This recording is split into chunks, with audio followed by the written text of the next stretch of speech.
ಪರೀಕ್ಷಾ ಅಕ್ರಮ ತಡೆ ತಿದ್ದುಪಡಿ ಮಸೂದೆ ಅಂಗೀಕಾರವಾಗಿದೆ ಲೋಕಸಭೆಯಲ್ಲಿ. ತಿದ್ದುಪಡಿ ಮಸೂದೆಯನ್ನು ಒಪ್ಪಿಕೊಂಡಿದೆ ಲೋಕಸಭೆಯಲ್ಲಿ. ಸಾರ್ವಜನಿಕ ಪರೀಕ್ಷೆಗಳ ತಿದ್ದುಪಡಿ ಮಸೂದೆ 2026 ಧ್ವನಿ ಮತಕ್ಕೆ ಹಾಕುವ ಮೂಲಕವಾಗಿ ಈ ಮಸೂದೆ ಅಂಗೀಕಾರವನ್ನು ಪಡೆದುಕೊಳ್ತು ಇವತ್ತು. ಇನ್ನು ಮುಂದೆ ಪ್ರಶ್ನೆ ಪತ್ರಿಕೆ ಸೋರಿಕೆ ಆದರೆ ಕಠಿಣ ಶಿಕ್ಷೆ ಕಾದಿರುತ್ತೆ ಅವರಿಗೆ. ಹಿಂದೆ ಕೂಡ ಸಾಕಷ್ಟು ಎಕ್ಸಾಮ್ಗಳು ಕ್ವಶನ್ ಪೇಪರ್ಗಳು ಇದೇ ರೀತಿ ಲೀಕ್ ಆದಾಗಲೂ ಕೂಡ ಕಾನೂನುಗಳಿತ್ತು, ಇರಲಿಲ್ಲ ಅಂತಲ್ಲ. ಶಿಕ್ಷೆ ಈಗೇನು ಹೇಳ್ತಾ ಇದ್ರು ಅದಕ್ಕಿಂತ ಕಡಿಮೆ ಇತ್ತು. ಅವಾಗ 3 ವರ್ಷ 5 ವರ್ಷ ಈ ಥರದ್ದೆಲ್ಲ ಮಾತುಕತೆ ಬರ್ತಾ ಇತ್ತು. ಅವಾಗ ದಂಡ ಕೂಡ ಸ್ವಲ್ಪ ಪ್ರಮಾಣದಲ್ಲಿ ಇತ್ತು ಅಂತ ಹೇಳಿ ಯಾರೂ ಸೀರಿಯಸ್ಸಾಗಿ ತೆಗೆದುಕೊಂಡಿರಲಿಲ್ಲ ಅದನ್ನು. 152 ಕ್ವಶನ್ ಪೇಪರ್ಗಳು ಲೀಕ್ ಆದರೂ ಕೂಡ ಒಬ್ಬರಿಗೆ ಶಿಕ್ಷೆ ಆಗಿದ್ದು ನಾವು ನೋಡಿಲ್ಲ. ಶಿಕ್ಷೆನೇ ಆಗಿಲ್ಲ ಅದರಲ್ಲಿ. ಆನಂತರ ಇದ್ದಿದ್ದೇ ತೀವ್ರತೆ ಇರುತ್ತೆ, ಎಕ್ಸಾಮ್ ನಡೀತಾ ಇರುತ್ತೆ, ಕ್ವಶನ್ ಪೇಪರ್ ಲೀಕ್ ಆಗಿಬಿಡುತ್ತೆ, ಸ್ಟೂಡೆಂಟ್ಸ್ ಆಕ್ರೋಶ ಹೊರಹಾಕ್ತಾರೆ, ಯಾರನ್ನೋ ಒಂದಷ್ಟು ಜನನ ಅರೆಸ್ಟ್ ಮಾಡ್ತಾರೆ.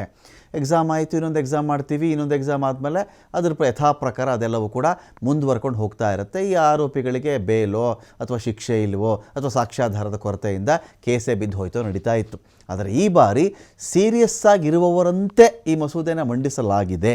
ಆದರೆ ಈ ಮಸೂದೆ ಮಂಡಿಸಿದ ಮೇಲೆ ಎಲ್ಲೆಲ್ಲಿ ಶಿಕ್ಷೆ ಕೊಡಿಸ್ತಾರೆ ಇವರು, ಅದನ್ನು ನಾವು ವೆಯ್ಟ್ ಮಾಡಬೇಕಾಗತ್ತೆ. ಇಲ್ಲಿ ಮಸೂದೆಯಲ್ಲಿರ್ತಕ್ಕಂಥ ಅಂಶಗಳೇನು ಗೊತ್ತಾ?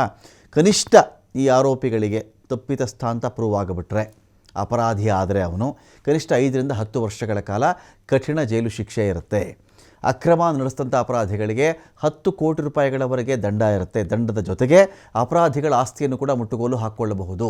ಪ್ರಶ್ನೆ ಪತ್ರಿಕೆ ಸೋರಿಕೆಯ ಬಗ್ಗೆ 2 ತಿಂಗಳ ಒಳಗೆ ತನಿಖೆ ಮುಗಿಸ್ಬೇಕಾಗತ್ತೆ. ಯಾವತ್ತೋ ಒಂದು ಪ್ರಶ್ನೆ ಪತ್ರಿಕೆ ಸೋರಿಕೆ ಆಯಿತು ಅಂತ ಅಂದ್ಕೊಳ್ಳಿ, 20 ವರ್ಷ ತನಿಖೆ ಮಾಡ್ತೀವಿ, 10 ವರ್ಷ ತನಿಖೆ ಮಾಡ್ತೀವಿ ಅಲ್ಲ. ಯಾವತ್ತು ಪ್ರಶ್ನೆ ಪತ್ರಿಕೆ ಸೋರಿಕೆ ಆಗಿರುತ್ತೋ ಅಲ್ಲಿಂದ ಆಚೆಗೆ 2 ತಿಂಗಳ ಒಳಗಡೆ ತನಿಖೆ ಮುಗಿಸ್ಬೇಕಾಗತ್ತೆ. ತಡ ಮಾಡದೆ ಫಾಸ್ಟ್ ಟ್ರ್ಯಾಕ್ ಕೋರ್ಟ್ನ ಮೂಲಕವಾಗಿ ಶೀಘ್ರವೇ ತೀರ್ಪು ಹೊರಬರುತ್ತೆ ಅಂತ ಹೇಳಿ ಈ ಮಸೂದೆ ಒಳಗೊಂಡಿದೆ. मंत्री जी प्रस्ताव करें कि विधेयक को पारित किया जाए। मैं प्रस्ताव करता हूं कि विधेयक को पारित किया जाए। प्रश्न ये कि विधेयक को पारित किया जाए। जो सदस्य इसके पक्ष में हाँ गए, जो सदस्य विरोध में ना गए, मेरे विचार में निर्णय हाँ वालों के पक्ष में प्रस्ताव स्वीकृत हुआ और विधेयक पारित हुआ। मंत्री जी प्रस्ताव करें कि विधेयक को